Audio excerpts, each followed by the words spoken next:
RMC, il est 8h16. Votre invité Jean-Jacques Bourdin, le professeur Éric Delaporte, infectiologue et directeur de l'unité de recherche sur le sida à l'université de Montpellier. Professeur Delaporte, bonjour. Bonjour. Je voulais vous mettre à l'honneur, vous et votre équipe, parce Gentil. que vous êtes, mais non, parce que vous êtes à l'origine d'une découverte très importante avec votre équipe de chercheurs de l'université de Montpellier à propos du sida.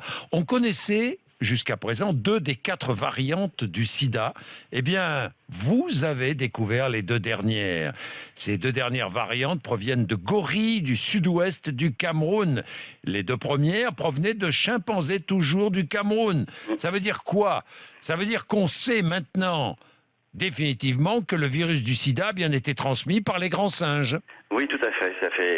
C'est une traque qui remonte à près de 20 ans et on a fini par retracer toute l'histoire de l'origine du virus, pas de l'origine de l'épidémie. C'est différent. Comment le virus ensuite a diffusé dans les populations africaines et occidentales, c'est très différent. Mais là, on a trouvé d'où provenaient les virus. Et alors, c'est vrai que chez les chimpanzés, on avait trouvé 2 variants du virus du sida qui infectent l'homme, et en particulier la souche qui est la plus fréquente chez l'homme. Et il restait une zone d'ombre sur 2 autres variants qu'on retrouve plus rarement, mais qui ont quand même infecté près de 100 000 personnes.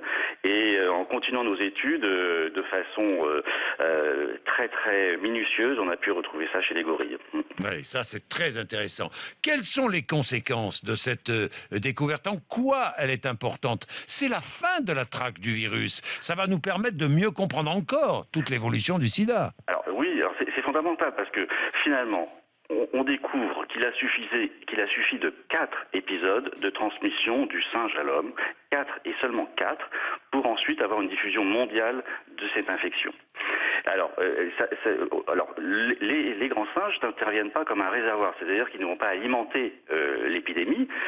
De façon traditionnelle, on peut préparer la viande de singe, on mange de la viande de brousse et en la préparant, on va se blesser. Et une fois, une personne s'est contaminée. Cette personne contaminée, elle s'est retrouvée dans un environnement qui a fait qu'elle a pu transmettre ce virus et puis après une chaîne de transmission. Mais encore une fois, il a Donc suffi morsure ou écorchure? voilà, morsure. Tout vient de là. Oui, morsure, écorchure ou un coup de machette en préparant la viande, en préparant la Ou viande. en chassant ou en braconnant.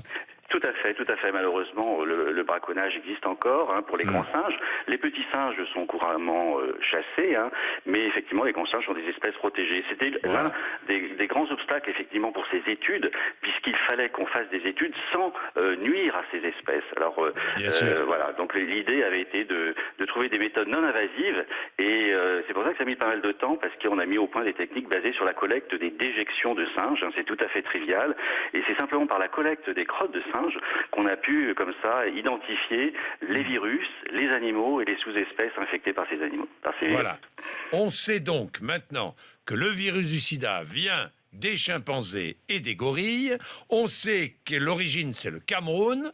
On sait qu'à l'origine, il y a un habitant, une personne qui soit a été mordu, s'est blessé ou s'est coupé avec une machette, et la chaîne de transmission du virus est partie, quoi. Voilà, alors très probablement depuis la nuit des temps, il y a eu des épisodes de contamination singe-homme, et puis la personne infectée restait au niveau de son village. Et il n'y avait pas de diffusion secondaire, il n'y avait pas de route à l'époque, etc.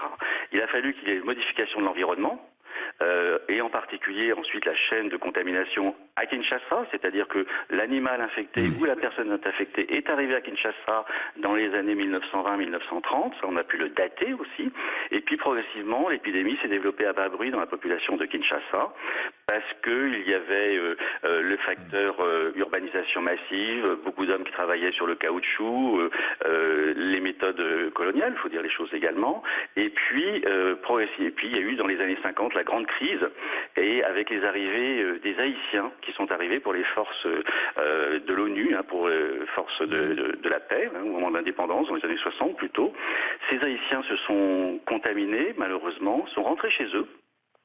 Et puis il y a eu la chaîne avec Haïti, il faut bien voir. Et pourquoi Haïti? Parce qu'il y avait ces Haïtiens qui rentraient chez eux. Et puis ensuite il y avait à Haïti du tourisme, et en particulier du tourisme sexuel. Et il y a eu des contaminations avec des Nord-Américains, et ensuite l'épidémie est devenue mondiale.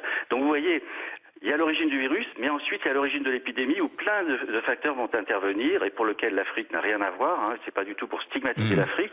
Ces études, c'est pour essayer de comprendre, pour prévenir. parce qu'on s'aperçoit que finalement, il y a d'autres virus, on le voit avec Ebola.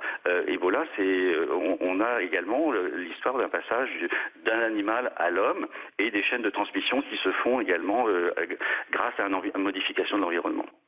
Merci beaucoup, professeur Delaporte. Merci vraiment.